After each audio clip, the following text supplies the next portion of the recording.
ام جمیل دا یو ښځه وه او د دې د دوړو جهانو سردار مبارک سره ډېر زیات نفرت و، انتهایی نفرت و د دې د امام الانبیا سره، انتهایی نفرت. زمونږ د پښتنو خبره وایي د خوارې پیشو لا بدي نوکاري. نو دی به سار هغه کور را جارو کړ، هغه خزله به په یو لوښي کې واچوله او چې کله به د دواړو جهانو سردار مبارک د بیت الله خواله ته، نو دا به دیوال سره بره ولاړ او په درمپایه وغیره. نو د دواړو جهانو سردار مبارک چې به تېرېده نو دی به پې د خزلې هغه ټاټکې الټه که، نو په امام الانبیا به هغه را پرېوت. د دواړو جهانو سردار مبارک د ګل په شان پاک وجود، مبارک وجود په هغې به هغه ګند خزل وغورځوله. امام الانبیا به سره مسنډه، امام الانبیا به ګیره مسنډله او د دواړو جهانو سردار مبارک په لاړ. روزانه د دې کار لور ورته وي داسې مه کوه، ګورئ لوی قوم سره تعلق لري، دا ته څه کې مه کوه، داسې مه کوه، لوی قوم سره تعلق لري، ګورئ دا نقصان ضرر به درته ورسوي. وایي نه نه بس کوم به داسې. دا به روزانه دا کار کوه. سم ورځې داسې تېرې شوې چې رسول الله مبارک په هغې لاره باندې تېرېده او د سر د پاسه د امام الانبیا هغه خزله نه راغورځېږي. د دواړو جهانو سردار مبارک تپوس وکړ یره د دې کور نه به یو زنانه په ما باندې خزله راغورځول،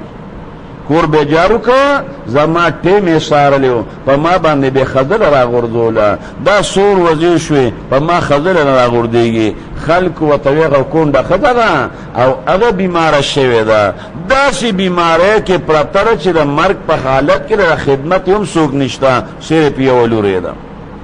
د دواړو جهانو سردار مبارک غږ ونه کړ. ابوبکر ته وی راځه ابوبکره،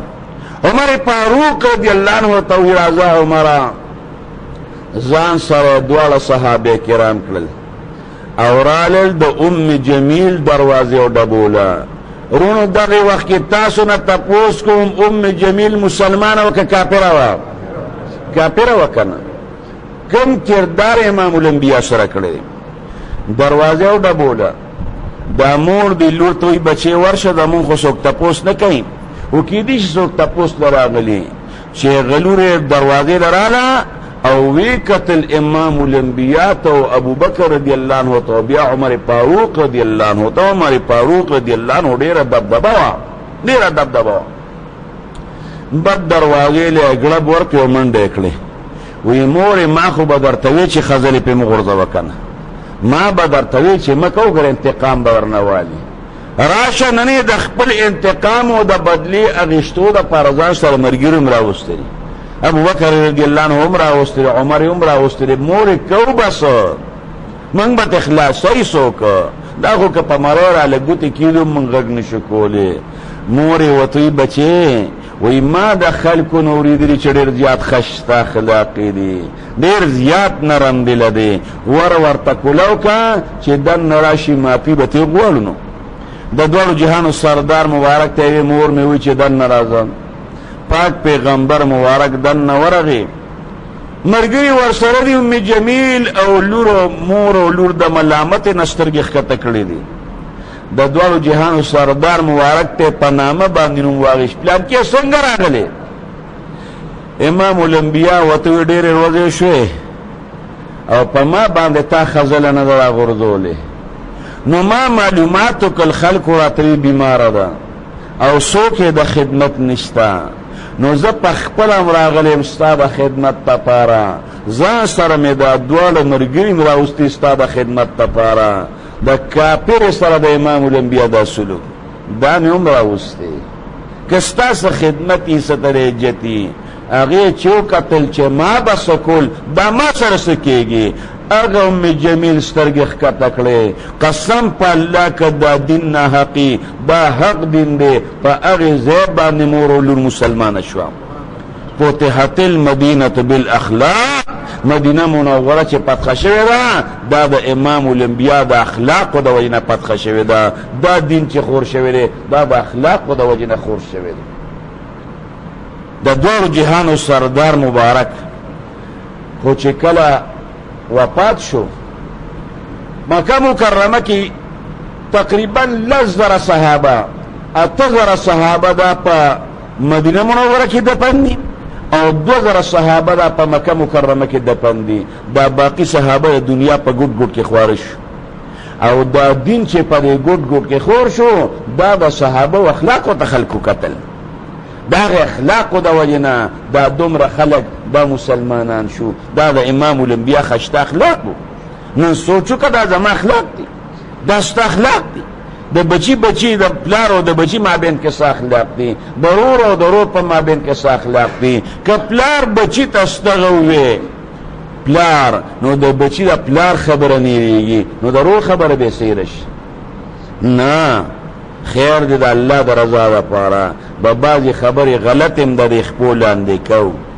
او که د خپو لاندې نه کړې نو دا به په دین کې رکاوټ پیدا شي په دین کې به خلکو ته رکاوټ نه پیدا کوو. د دواړو جهانو سردار مبارک دا ناست دی په جومات کې صحابه کرامو سره ناست دی. یو سړی د بانډې نه راغی د بانډې نه بانډې چې مسلمان چې نه مسلمان شو خو لیکن داسې د جومات د آدابو نه خبر نو چې کله هغه بانډې چې واپس ته نو د جومات په ولاړه باندې متیازې کولې یا په ولاړه باندې متیازې کولې نو سیبا د جومات په هغې شهر کې ودرېدو متیازې کولې شروع کړل لکه چې یو سړی ودرېږي پرتوغه ښکته کې په ولاړه متیازې کوي. صحابو پې چغې جوړې کړې مکوه چغې پې جوړې کړې. امام الانبیاء وی لا تزرموه بول پې مه بندوې ولې چغې په وخت شي نه متیازې بندې شي دې وخت کې څه تکلیف ورته ونه رسېږي. هغه چې کله هغه متیازې وکړې د دواړو جهانو سردار مبارک ورته وی راشه هغې راوغوښته او ځان سره کېنو او ډېر په نرمه لهجه ورته وی دا جوماتونه دا د الله کورونه دي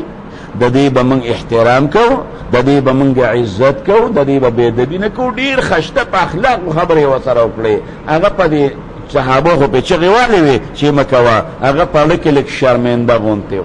یو صحابي ته یې وی راشه بورقې راوړه په دې باندې یو څو دلیو بورقې واچوه. هغه صحابي په اړه کې شرمنده و. امام الانبیاء وایي چې دی خو شرمنده دی ځان لیکه د دواړو جهانو سردار مبارک وله خپله جوړه ورکړه خپله جوړه وی دا جوړه واله هغه څه وکړل جومات کې متیازې وکړې امام الانبیاء خپله جوړه ورکړه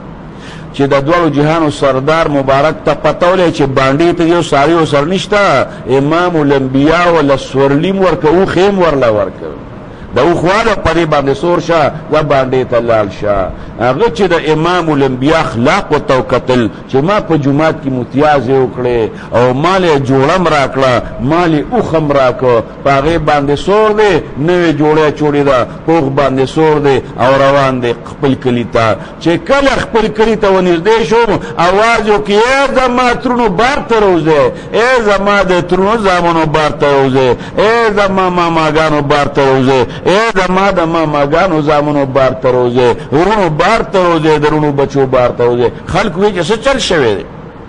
ټول رشته داران یې بار ته راوتل چې ویې کتل جوړې خشتا چوړې پوخ ناست دی دا ولې وی راشه که نه داسې معلم د الله په وړه دنیا کې ما نه دی لیدلی لکه چې نن مولیده ما د الله په کور کې متیازې وکړې قسم دی نه یې راله ډب راکړی دی نه یې راته ستغه ویلې ده نه یې والې ما او مال یې خپله جوړه م راکړه او مال یې سورلي م راکړه. هغه به راځی چې لاړ شو هغوی وی ښه متیازې دې وکړه دا دومره ښه اخلاق یې در استعمال کړل د قوم کسان یې رالل او 300 کسان په یو وخت مسلمانان شو. فتحت المدینة بالاخلاق مدینه منوره چې فتح شوې ده دا به پاک پیغمبر ورکه د اخلاقو د برکته فتح شوې ده. دغه باندې چې که د دواړو جهانو سردار مبارک والی او دې ټکولی و ده ته یې ستغې ویلې وې سپورې ویلې وې د به دین نه پرېښود په ستغو سپور خو مقابله شروع شوه. یو سړی دې په ضد باندې ودرېو نه دا طریقه نه ده. پاک پیغمبر مبارک د یو یهودي نه قرض اخیستی و او په هغې قرضو کې لا نیټه وه نو چې زه تا نه قرض والم نو ته به ما نه په نیټه باندې قرض غواړې مخکې خو چې ته راځې خو هسې بد به کې نو هغه یهودي ډېر زیات مالدارو د هغې نیټې نه یو څو ورځې مخکې راغی د دواړو جهانو سردار مبارک له او نو چې پاک پیغمبر مبارک له د هغې نیټې نه مخکې راغی د دواړو جهانو سردار مبارک ته ما له خپلې پیسې راکړ رسول الله مبارک ته یهودي ما سره خو دې وخت کې هغه پیسې نشته ځکه چې خپله نیټه به راغلې نو ما به له درکړې نو ته خو بې ټیمه راغلې نه وایي بس زما پیسې دي زه چې هر وخت غواړم ما له پیسې راکړه رسول الله مبارک په دې وخت کې شته دی نه در کوم دی ولې به نه در کوم خو دې وخت کې را سره نشته ویل چې څو پور دې نه راکړې که نه وایي دلته به درته ناست یم رسول الله مبارک وایي چې ته ناست یې نو به زه هم در سره ناست یم پاک پیغمبر مبارک د ماسپښین لمونځ وکړه او سړی ناست دی صحابه هم ناست دي رسول الله مبارک ورته یوازې څنګه پرېږدو او بیا رسول الله مبارک د مازدیګر لمونځ وکړه کېناست او دی ورته ناست دی د ماښام لمونځ یې وکړه کېناست او دی ورته ناست دی یا د ماسخوتن لمونځ یې وکړو مې ډډه والې ځي نه رسول الله مبارک هم کېناست چې کله ماسخوتن لمونځ شو بیا کېناست رسول الله مبارک هم کېناست چې ته ناست دی بس ناست پیم نو صحابه کرام ورته په سترګو کې اشارې کوي چې بار ته به د جومات نه وځي او که نه ظالم راغلی په امام الانبیا خو د شپه مو خوړه په ټیم به راغلی نو پیسې به یې درکړی وي که نه تا نه زده خوري خو نه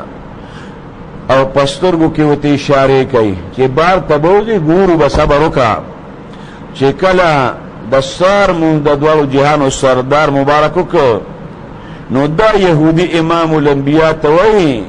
وی لاس را دې خوا که چې زه مسلمان شم ځکه زمونږ په کتابونو کې چې ستا کم صفتونه راغلي وو زه بې ټیمه قرض پسې رالمه ما هغه صفتونه وکې موندل زمونږ په کتابونو کې راغلي وو چې دی به سختدلني سختدلنې سخت الفاظ به نه وایي سخت الفاظ دې ونه وی کتابونو کې چې زمونږ ستا کم صفتونه راغلي دي هغه صفتونه کې مې تا کې وموندل په هغې سات هغه یهودي مسلمان شو علي رضی الله عنه ډېر زیات مالدار و امام الانبیا ته وایي زما چې څومره مال دی د الله رسول نیم خو د الله لپاره شو بس هغه وقف او د دې باقي نیم اختیار هم تا ته وایي چې ته کوم ځای کې لګیا نو هغې ځای کې لګاوه دغه یهودي چې مسلمان شو دا د تورې زور مسلمان که دا ستغو سپورو مسلمان که دا د دوړو جهانو سردار مبارک اخلاقو مسلمان که اخلاقو مسلمان که نن د مسلمانان اخلاقو ته وګوره اخر دا موږ نه جوړ شوي فري